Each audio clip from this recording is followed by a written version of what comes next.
Hi all ನಮಸ್ಕಾರ, welcome to my channel. ಇವತ್ತು ಭೀಮ್ ನವವಾಸೆ ಆಗಿರೋದ್ರಿಂದ ಬೆಳಗ್ಗೆ ಬೇಗ ಎದ್ದು ಎಲ್ಲ ಕೆಲಸ ಮುಗಿಸಿ ಬ್ರೇಕ್ಫಾಸ್ಟ್ ಎಲ್ಲ ಮುಗಿಸಿ ನನ್ನ ಮಗನ್ನ ಸ್ಕೂಲಿಗೆ ಕಳಿಸಿ ಪೂಜೆಗೆ ರೆಡಿ ಮಾಡ್ಕೊತಾ ಇದ್ದೀನಿ. ಸೊ ಭೀಮ್ ನವವಾಸೆ ಅಂದ್ರೇ ಒಂಥರ ಸ್ಪೆಷಲ್, ವರ್ಷಕ್ಕೊಂದೇ ಸಲ ಬರೋದು.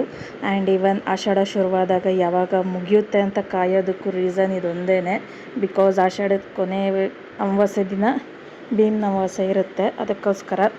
ಸೊ ಇಲ್ಲಿ ನಾನು ಹೊಸ್ಲಿಗೆಲ್ಲ ಪೂಜೆ ಮಾಡಿಕೊಂಡು ಮುಗಿಸ್ಕೊಂಡು ಮನೇಲಿ ಪೂಜೆ ಎಲ್ಲ ಮಾಡಿ ನಮ್ಮ ಮನೆಯವ್ರಿಗೆ ಕಾಯ್ತಿದ್ದೆ. ಬಟ್ ನಾನು ಉಪವಾಸ ಇದ್ದು ಪೂಜೆ ಮಾಡಬೇಕು ಅಂದ್ಕೊಂಡು ಅವ್ರು ಬಂದಿದ್ದು ಸಂಜೆ 6:30 6:45 ಅಲ್ಲಿ ತನಕ ಉಪವಾಸ ಇದ್ದು ಒಂಥರ ತಲೆ ಸಿಕ್ಕಾಪಟ್ಟೆ ನೋವು ಬಂದುಬಿಟ್ಟಿತ್ತು. ಬಿಕಾಸ್ ಬೆಳಗ್ಗೆ ಬೇರೆ ಬೇಗ ಎದ್ದಿದ್ದು, ಏನೂ ತಿಂದಿರಲಿಲ್ಲ, ಏನೂ ಕುಡ್ದಿರಲಿಲ್ಲ. ಹಾಗಾಗಿ ಸಿಕ್ಕಾಪಟ್ಟೆ ತಲೆನೋವು ಇಟ್ಕೊಂಡೆ ಪೂಜೆ ಎಲ್ಲ ಮಾಡಿ ಮುಗಿಸಿ ಕೊನೆಗೂ ಪೂಜೆಗೆಲ್ಲ ರೆಡಿ ಆಯಿತು. ಸೊ ಭೀಮ್ ನವವಾಸೆ ಅಂದರೆ ಅದು ಲೈಕ್ ಗಂಡ ಹೆಂಡ್ತಿ ಮಾಡೋ ಪೂಜೆ.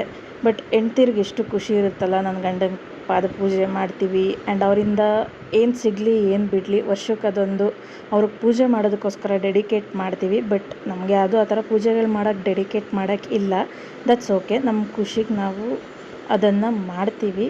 ಆ್ಯಂಡ್ ನನ್ನ ಪ್ರಕಾರ ಗಂಡ ಹೆಂಡ್ತಿ ಸಂಬಂಧ ಅಂದರೆ ನಾನು ಹೇಳ್ದಂಗೆ ನೀನು ಕೇಳು, ನೀನು ಹೇಳ್ದಂಗೆ ನಾನು ಕೇಳ್ತೀನಿ, ಅದಲ್ಲ. ಅದು ಅವರವರ ಏನಂತಾರೆ ಮನಸ್ಥಿತಿಗೆ ಬಿಟ್ಟಿದ್ದು, ಕೇಳಬೇಕಾ ಬೇಡವಾ ಅನ್ನೋದು. ಸೊ ಕೆಲವ್ರನ್ನ ನೋಡಿದ್ದೀನಿ, ನಾನು ಹೇಳ್ದಂಗೆ ನೀನು ಇರಬೇಕು, ನಾನು ಹೇಳ್ದಂಗೆ ನೀನು ಕೇಳಬೇಕು ಅನ್ನೋದೆಲ್ಲ, ಅದೆಲ್ಲ ವರ್ಕೌಟ್ ಆಗೋಲ್ಲ. ರಿಲೇಷನ್ಶಿಪ್ ಅಂದರೆ ನೀನು ಹೆಂಗಿರ್ತೀಯ ನಾನು ಅದಕ್ಕೆ ತಕ್ಕಂತ ಇರ್ತೀನಿ, ನನಗಿಷ್ಟ ಆದರೆ. ಇಲ್ಲ ಅಂದರೆ ಏನಾದ್ರು ತಪ್ಪಾಗಿದ್ದರೆ ಅದನ್ನ ತಿದ್ಕೊಂಡು ನಡಿ ಅಂತ ಹೇಳೋದು. ಸೊ ನಮ್ಮ ಮನೆಯಲ್ಲಿ ಅದೇ ರೀತಿ ಇರುತ್ತೆ. ನಮ್ಮಿಬ್ಬರಲ್ಲಿ ಯಾವಾಗಾದರೂ ಜಗಳ ಬಂದರೆ, ಇನ್ ಕೇಸ್ ನಾನು ಸ್ವಲ್ಪ ಮಾತಾಡೋದು ಜಾಸ್ತಿ ಇರೋ ಲೆಕ್ಕದಲ್ಲಿ ನಾನು ಮಾತಾಡ್ತಿದ್ರೆ ಅವ್ರು ಆ ಜಾಗ ಬಿಟ್ಟು ಹೊರಟುಬಿಡ್ತಾರೆ. ಇಲ್ಲಾಂದರೆ ನಂಗೆ 1-2-3 ಸಲ ಹೇಳ್ತಾರೆ, ಸುಮ್ಮನಿರು ಸುಮ್ಮನಿರು ಸುಮ್ಮನಿರು ಅಂತ. ಯಾವಾಗ ಕೇಳಿಲ್ಲ ಅಂದಾಗ ಸ್ವಲ್ಪ ವಾಯ್ಸ್ ರೇಸ್ ಮಾಡಿ ಗದರುತ್ತಾರೆ. ಅಷ್ಟೇ ಬಿಟ್ಟರೆ ತೀರಾ ಏನಂತಾರೆ ವಿಕೋಪಕ್ಕೆ ಹೋಗೋ ಜಗಳಗಳೆಲ್ಲ ತುಂಬ ರೇರು. ಆದರೂ ಸಹ ಅದೇ ಹೇಳ್ದಂಗೆ ಅವ್ರು ಆ ಜಾಗ ಬಿಟ್ಟು ಹೋಗ್ಬಿಡ್ತಾರೆ. ಸೊ ಅಲ್ಲಿಗೆ ಆ ಟಾಪಿಕ್ ಸ್ಟಾಪ್ ಆಗೋಗುತ್ತೆ. ಮತ್ತು ಅವರು ಎಲ್ಲಿಗಾದರೂ ಹೋಗಿ ಬಂದಮೇಲೆ ಆ ಟಾಪಿಕ್ ನಮ್ಮಿಬ್ರಿಗೂ ನೆನಪೇ ಇರೋಲ್ಲ.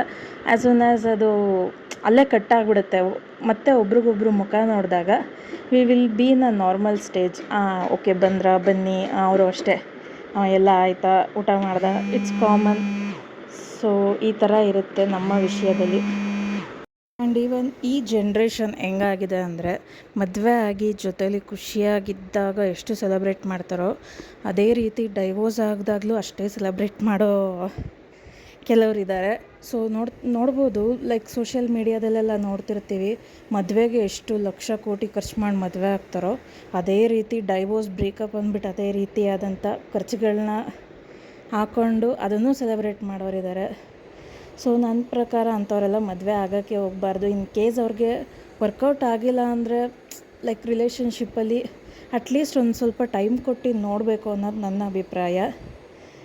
ಬಟ್ ನನಗನ್ಸೋದು ಗಂಡ ಹೆಂಡ್ತಿ ಸಂಬಂಧ ಅಂದರೆ ಇಟ್ಸ್ ಲೈಕ್ ಹೆಂಗೆ ಅಂದರೆ ಏನಂತಾರೆ, ಅದಕ್ಕೊಂದು ಬಾಂಡಿಂಗ್ ಹೆಂಗೆ ಅಂದರೆ ಅದಕ್ಕೊಂದು ಬ್ರೇಕ್ ಅನ್ನೋದೇ ಇರಬಾರ್ದು, ಆ ಥರ ಇರಬೇಕು. ಸೊ ನನ್ನ ಪ್ರಕಾರ ಹಂಗಿರಬೇಕು. ನಾನು ನನ್ನ ಸಂಬಂಧದಲ್ಲೂ ಅದೇ ರೀತಿ ಉಳಿಸ್ಕೊಳ್ಳೋಕ್ಕೆ ನಾನು ಪ್ರಯತ್ನ ಮಾಡ್ತಿರ್ತೀನಿ ಆ್ಯಂಡ್ ಇರ್ತೀವಿ ಕೂಡ. ಈವನ್ ನನ್ನ ಹಸ್ಬೆಂಡಿಂದನೂ ಕೂಡ ಅಷ್ಟೇ 100% ಯಾವಾಗಲೂ ಕೊಟ್ಟಿರ್ತಾರೆ ಅವರು. ಏನಾದರೂ ಒಂದು ಫ್ಯಾಮಿಲಿಗಾಗಲಿ ಇಲ್ಲ ನಮ್ಮ ರಿಲೇಷನ್ಶಿಪ್ಪಿಗೆ ಎಫರ್ಟ್ ಆಗಬೇಕು ಅನ್ನೋದಾಗಲಿ ಒಂಥರ ಚೆನ್ನಾಗಿರುತ್ತೆ ಅದೆಲ್ಲ. ಈ ಜಗಳ ಮಾಡಿಕೊಂಡು ದೂರ ಆಗೋದು, ಇಲ್ಲ ಅಂದರೆ ಬೇರೆ ಬೇರೆ ಇರೋದು, ಇದೆಲ್ಲ ಅಷ್ಟು ಖುಷಿ ಕೊಡೋ ಜೀವನಗಳಲ್ಲ. ಯಾಕಂದರೆ ಜನಗಳು ನಾವು ಹೆಂಗಿದ್ರೂ ಮಾತಾಡ್ತಾರೆ. ಬಟ್ ಈ ರಿಲೇಷನ್ಶಿಪ್ನ ಉಳಿಸ್ಕೊಂಡು ಹೋಗಬೇಕು ಅಂತ ನಾನು ತುಂಬ ಎಫರ್ಟ್ ಹಾಕ್ತೀನಿ. ಆ್ಯಂಡ್ ಈವನ್ ಅಷ್ಟೇ ಸಪೋರ್ಟಿವ್ ಪಾರ್ಟ್ನರ್ ಕೂಡ ಸಿಕ್ಕಿದ್ದಾರೆ. Thank you so much.